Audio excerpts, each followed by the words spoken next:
જય માતાજી મિત્રો, આજે ફરી એકવાર તમારા માટે એક મજેદાર વિડીયો સાથે આપણે પાછા આવી ગયા છીએ અને આજે આપણે તમને લઈ જવાના છીએ ભાવનગર વલભીપુર હાઈવે પર આવેલા ચોગટ ઢાળ પાસે ધુંધળીનાથ દાદાના દર્શનાર્થે। અને અત્યારે અમે પહોંચી ગયા છીએ, હું, મારો મિત્ર ઉચ્ચભાઈ પંડ્યા, મેહુલભાઈ બોળિયા, મારો ભાઈ સુરેશ। અમે ચારે અત્યારે ધુંધળીનાથ દાદાના દર્શનાર્થે પહોંચી ગયા છીએ અને તમને દાદાના દર્શન કરવાના છીએ અને એક અનોખો ઇતિહાસ જણાવવાના છીએ અને દાદાની એક અનોખી માનતા રાખવામાં આવે છે, એ પણ એના વિશે થોડી ઘણી તમારી સાથે વાત કરવાના છીએ। તો પહેલા તમને દાદાના દર્શન કરાવી દઈએ, વિડીયોના અંત સુધી બન્યા જો। તો હવે તમને ધુંધળીનાથ દાદાના દિવ્ય દર્શન કરાવી દઈએ અને પછી એમનો ઇતિહાસ આપણે પ્રવીણ બાપુ પાસેથી જાણશું। તો પહેલા તમને આપણે નજીકથી દર્શન કરાવી દઈએ, તો તમે ધુંધળીનાથ દાદાના દર્શન કરી શકો છો। તો અહીંયા આપણે ધુંધળીનાથ દાદાના આશ્રમમાં પ્રવીણ બાપુ જે ધુંધળીનાથ દાદાની સેવા પૂજા કરે છે, એમની પાસેથી એક સરસ મજાનો સંગીતનો સૂર સાંભળીએ અને સંગીતના સૂર સાથે અહીંનો ઇતિહાસ પણ જાણીએ। કુંભારની સે દીકરી જેનો રૂપલમાં છે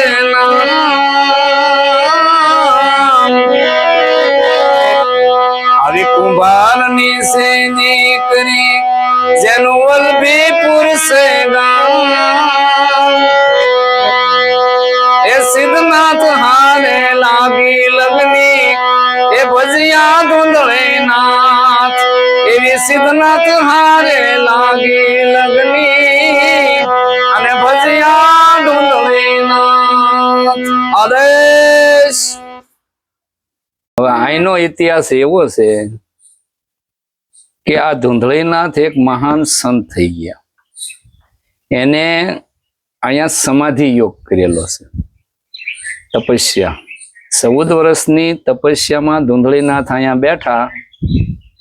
પછી એમને હારે એક એનો શિષ્ય હતો, એમનું નામ હતું સિદ્ધનાથ। સિદ્ધનાથ, હવે સિદ્ધનાથને ગુરુ મહારાજે જયારે સમાધિ લીધી ત્યારે એટલું કીધું કે અહીંયા આશ્રમને હાસવજો, અહીંયા અન્નક્ષેત્ર ચાલુ રાખજો। એટલે સિદ્ધનાથને એમ થયું કે અન્નક્ષેત્ર શરૂ રાખવા માટે મારે ભિક્ષા લેવા તો જવી પડે। હવે અહીંથી વલભીપુર ભિક્ષા લેવા ગયા। હવે ભિક્ષા લેવા ગયા એટલે ત્યાં કોઈએ એને ભિક્ષા આપી નહીં, એટલે નિરાશ થઈ અને એક લોવારની કોઠે આગળ બેઠા। હવે કોઠે આવ્યા ત્યાં તમને કહો એમ લોહાર ભગતે પૂછ્યું કે ભગત કેમ નિરાશ થઈ ગયા છો મહાત્મા? તો કે ભગત અહીંયા કોઈ સાધુ સંત ને ભિક્ષાવતી કરે કે એવું કઈ નથી? તો કે ના બાપુ, અહીંયા તો તમે કઈ હાટે વસ્તુ આપો તો તમને હાટે વસ્તુ મળે। તો કે અમે તો સાધુ, અમે શું લાવીએ? પછી સિદ્ધનાથ ને લોહાર ભગતે એમ કીધું કે ભાઈ એ જંગલ છે, તો જંગલની અંદર તમે લાકડા લાવો અને લાકડા લાવો અને અહીંયા લાકડા અમે લઈ લઈશું, એની હાથે તમને સીધું મળી જશે। કાંઈ વાંધો નહીં। એટલે અહીંયા પાછા આવી અને જ્યાં લાકડાની શરૂઆત કરી પણ કઈ ખબર તો પડે નહીં, સાધુ સંતના લાકડા। પણ વલભીપુરની એક દીકરી જેનું નામ છે રૂપલ, કુંભારની દીકરી, એ હારે ભેટો થઈ ગયા, એટલે એમને આ બધું ભારાનું ને એવું હારોહાર કરાવ્યું। હવે આ બે થઈ અને વલભીપુર ભારો લઈને જાય, જે કાંઈ આપે એનું પાછું સીધું સામાન લઈને અહીંયા આવે। એવામાં રૂપલ નામની જે દીકરી હતી એને લગ્ન લાગી ગઈ, એટલે ધુંધળીનાથનું શ્રવણ કરવા મળ્યા અને એ શિષ્યા બની ગયા, જે અત્યારે હાલ ભાવનગરની અંદર રૂવાપરીમાં કહેવાય છે, એનું નામ જ રૂપલ। હવે અહીંયા તમને કહું, સિદ્ધનાથના માથામાં લાકડું વાગી ગયેલું।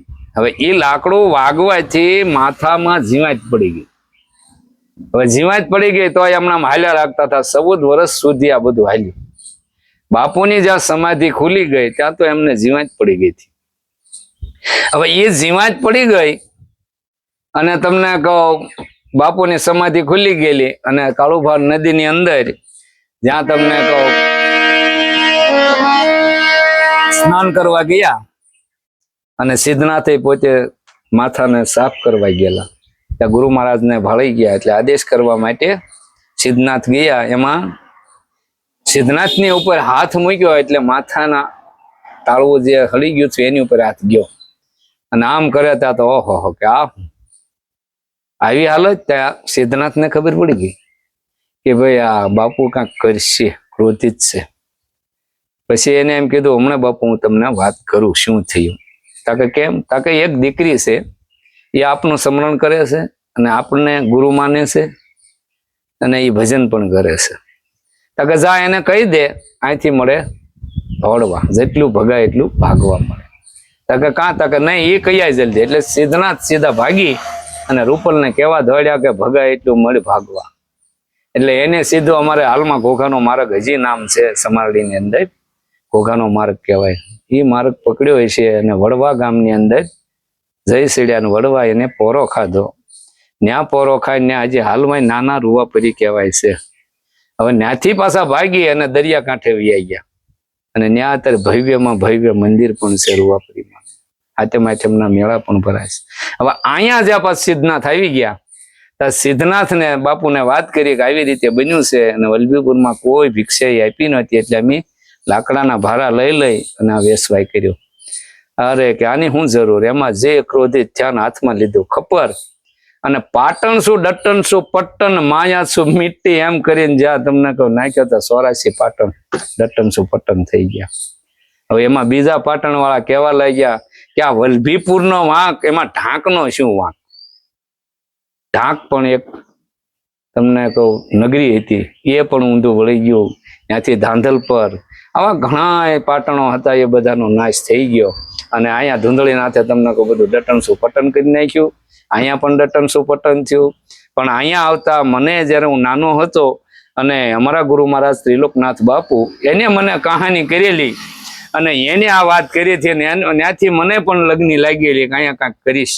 એટલે અહીંયા બંજાર હાવ હતું અને અહીંયા મને એમ થયું કોઈને આગેથી લીધા વિના અહીંયા મારે આશ્રમ બનાવવો છે. હું પોતે વેપાર કરતો હતો, એ બધું મૂકી અને આ આશ્રમ બનાવ્યો. માણસને અત્યારે અહીંયા ફૂલ સગવડ થઈ ગઈ અને માણસોની મનોકામના પણ પૂરી થાય છે. જે કાંઈ કોઈને ચામડીના રોગ હોય, ગમે એવું દુઃખ હોય, અહીંયા ખાલી મીઠેથી માંડીને મીઠાઈ સુધીની માનતા લે અને તમને કહું કોઈ પણ જ અહીંથી દુઃખી કે આમ નિરાશ થઈને ગયો નથી. એનું કામ સફળ બને છે. 5 રૂપિયાની મીઠાઈની કોથળીમાં કામ બની જાય છે. તો કોઈ હરખના માર્યા લાડવા પેંડા આવું પણ લાવે છે અને હવના કામ અહીંયા ધૂંધળીનાથ બાપા કરે છે. અને ધીરે ધીરે અહીંયા પાછો વિકાસ શરૂ થયો છે.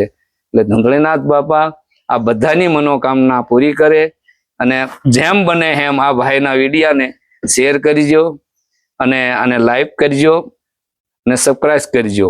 તો પ્રવીણ બાપુએ આપણને સંગીતનો સરસ મજાનો એવો સૂર સંભળાવ્યો અને ધૂંધળીનાથ દાદાનો એવો સરસ મજાનો ઇતિહાસ પણ જણાવ્યો અને બાપુની એવી નિસ્વાર્થ સેવાભાવથી આપણને અને મારા મિત્રોને ખૂબ જ આનંદ આવ્યો.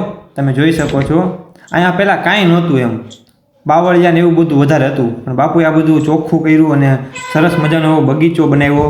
અને આ પાછળ તમે જોઈ શકો છો એ ચોગઠ ઢાળનો ડુંગર છે, એમ તમને બતાવી દઉં હું. અને પક્ષી અને પ્રાણીઓ ઘણું બધું છે. અત્યારે તો દેખાતું નથી, વિડીયોમાં હું લઈ ન શક્યો. તમે જોઈ શકો છો વૃક્ષોની સરસ મજાની એવી વાવણી કરી છે એમને અને એમનું આમ દેખભાળ સરસ રીતે કરેલી છે. આખો નજારો લીલોતરી વાળો જ છે. તો આજના આ વિડીયોમાં તમને ઘણું બધું જાણવા મળ્યું હોય છે અને પ્રવીણ બાપુના સંગીતના સૂર સાંભળીને તો ઘણો આનંદ આવી ગયો અને લગભગ 1.5 થી 2 કલાક અમે એમની સાથે બેઠા અને વાતચીત કરી અને અમને ઘણું બધું જાણવા મળ્યું. હું તો એમ કહું છું કે તમે એકવાર ધૂંધળીનાથ દાદાના દર્શને જાઓ અને પ્રવીણ બાપુ સાથે મુલાકાત લ્યો. તો મિત્રો, તમને મારો આજનો વિડીયો કેવો લાગ્યો? જો વિડીયો ગમ્યો હોય તો વિડીયોને લાઈક કરો. આવા જ મજેદાર વિડીયો અને ગુજરાતના તમામ નાના મોટા ધાર્મિક સ્થળોના દર્શન કરવા માટે અમારી ચેનલ કાઠિયાવાડી મેનને સબસ્ક્રાઇબ કરો. અને હવે પછીનો નેક્સ્ટ વિડીયો શેના ઉપર લાવવામાં આવે એ પણ કોમેન્ટ કરીને જણાવજો. મળીએ નેક્સ્ટ મજેદાર વિડીયો સાથે. ત્યાં સુધી જય માતાજી.